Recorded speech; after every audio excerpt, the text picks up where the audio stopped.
দর্শক শ্রোতা বন্ধুরা, দেশে প্রবাসে পৃথিবীর বিভিন্ন প্রান্ত থেকে যারা দেখছেন শুনছেন তাদের প্রত্যেকে অনেক অনেক প্রীতি আর শুভেচ্ছা জানিয়ে শুরু করছি আমার ধারাবাহিক ব্লগের আজকের পর্বটি। বন্ধুরা, আপনারা জানেন আমি রয়েছি ইউরোপে, আর ইউরোপে আমার যাপিত জীবনের নানা তথ্য উপাত্ত নিয়ে, অর্থাৎ আমি যা দেখছি, যা শুনছি, যা শিখছি তা আমার মতো করে আমার ভাষায় আপনাদের সাথে শেয়ার করি। তারই ধারাবাহিকতায় এই মুহূর্তে আমি রয়েছি ইউরোপের দেশ লিসবন এবং ইউরোপের দেশ পর্তুগালের রাজধানী লিসবনে। এখন ফেব্রুয়ারি মাস এবং ফেব্রুয়ারি মাসে যেহেতু এখানকার শীত চলছে এবং এই শীতকালীন সময়ে পর্তুগালে মানুষ দর্শনার্থীদেরকে আকর্ষণ করার জন্য নানা রকমভাবে তারা এখানে নানা আয়োজন করে, বিভিন্ন ইভেন্ট করার চেষ্টা করে। তো আজকে আমি এসেছি এমন একটি ইভেন্টে যেটা আমাদের দেশে যেমন বিভিন্ন অঞ্চলে বাচ্চাদের জন্য মেলার আয়োজন করা হয়, যেখানে বাচ্চারা বিভিন্ন রাইডে চড়ে, ঠিক তেমনই রাইড দিয়ে বাচ্চাদের জন্য একটা মেলার আয়োজন করেছে অস্থায়ী ভিত্তিতে।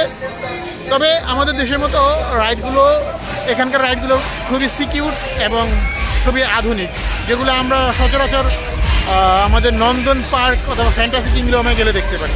তো আজকের এই জিনিসটাই আপনাদের সাথে শেয়ার করার জন্য এখানে এসেছি। আমার সাথে থাকুন এবং দেখতে থাকুন।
বন্ধুরা, আপনারা দেখতে পাচ্ছেন এই মেলার ভিতরে এখানে একটা ফুড কোর্টও তৈরি করা হয়েছে, যেখানে বিভিন্ন রেস্টুরেন্ট তাদের খাবারের পসরা নিয়ে বসেছে,